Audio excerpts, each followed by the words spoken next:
Hello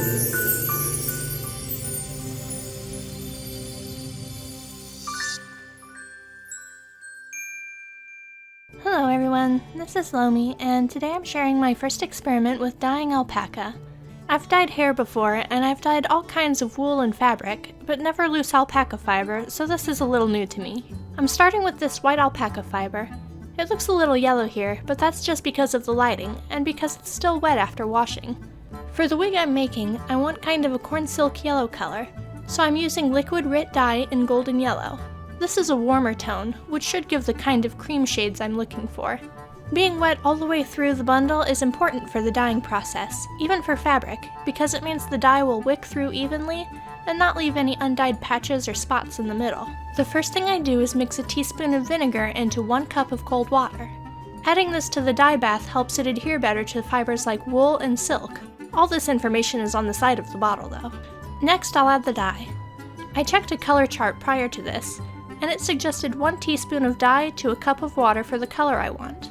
But it also recommended using double the amount of dye for a cold water dye bath, because it doesn't always turn out as rich in cold water.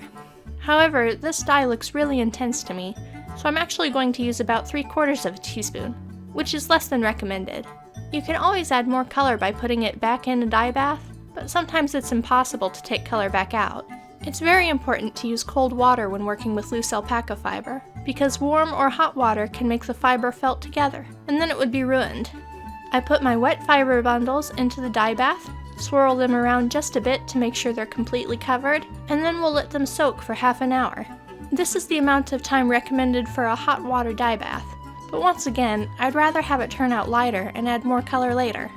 After half an hour, I rinse the dye out with more cold water. It's easier to do this under running water, but it's dark outside and the lighting in my kitchen is bad, so I'm just going to do it in bowls so I can record it. This is really easy, just swish, rinse, and keep rinsing in fresh water until the water comes really clear. To help lock in your dye, you can finish by rinsing it in clear water with more vinegar added. A lot of people use human hair dyes for crazy colors on alpaca fiber, and honestly, I don't feel like that's a good idea. I've dyed my hair all kinds of colors, using do-it-yourself brands like Manic Panic and Special Effects, all the way up to salon brands like Pravana. I don't recommend these for use on any doll, because no matter how well you rinse it, these dyes will always bleed color. Not only will it bleed color when it gets wet, but when the weather is humid, and even when it just rubs against things. Dyes like this, which are made for fabric that will be washed hundreds of times, will eventually stop shedding color altogether, and provides a much safer solution. It can be used for ombre and multicolored dye jobs too. After I'm satisfied with the rinsing, I lay the locks out to dry. One thing I noticed about this alpaca fiber is the finer tips of the locks took the dye darker than the rest. It provides a natural gradient that's pretty, but not what I'm looking for this time.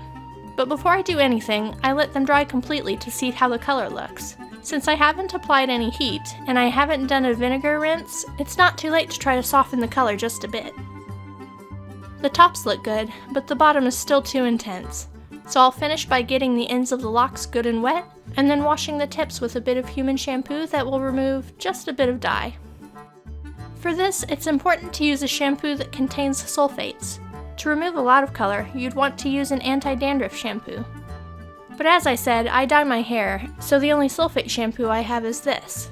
This is actually a purple tinted shampoo that can help reduce brassiness in blonde hair, so it should be perfect for reducing the bright yellow in the tips of these locks.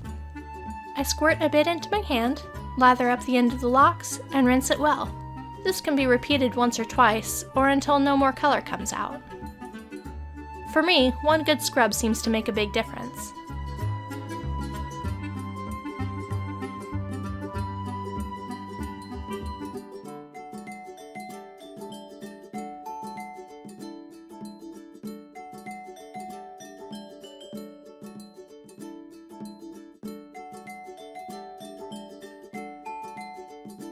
You can see how much lighter the ends are now. There are a few spots that are still very yellow, but I'll probably trim those pieces off when I make this wig. The rest is a lovely corn silk yellow, which is just what I wanted. So next time I dye fiber for a doll wig, I know to use much less dye than is recommended by the company's color charts. These locks are now ready to brush and use for making a wig. And that's all for today. Thank you for watching. Bye.